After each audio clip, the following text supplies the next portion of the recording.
नमस्कार मित्रांनो, औषध ॲग्रो फार्ममध्ये तुमचं स्वागत आहे. मी अमोल जाधव. मित्रांनो, माझ्या हातात जे पुस्तक दिसते ते शेतीतील घोडचुका हे पुस्तक आहे.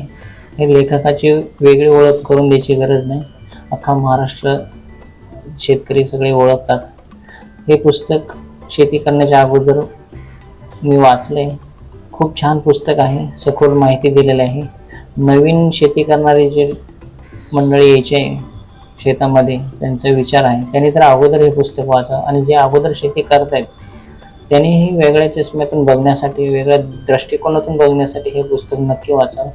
मला हे खूप पुस्तक आवडलं, म्हणून आवर्जून मी ह्याच्यावर व्हिडिओ बनवलेला आहे आणि खूप सखोल माहिती ह्या पुस्तकामध्ये दिलेली आहे. कारण का आपल्याकडे शेती करण्यासाठी येणारे जे लोक आहेत ते आवड म्हणून किंवा पैसे आहेत म्हणून किंवा इन्व्हेस्टमेंट म्हणून, शेती आहे म्हणून पार्ट टाईम म्हणून करणारे लोक आहेत, त्यांनी हे पुस्तक वाचावं आणि मग शेती करावी. कारण का शेतीमध्ये वेळ आणि पैसा दोन्ही पण वेळ जाईल जर योग्य नियोजन न केल्यामुळे.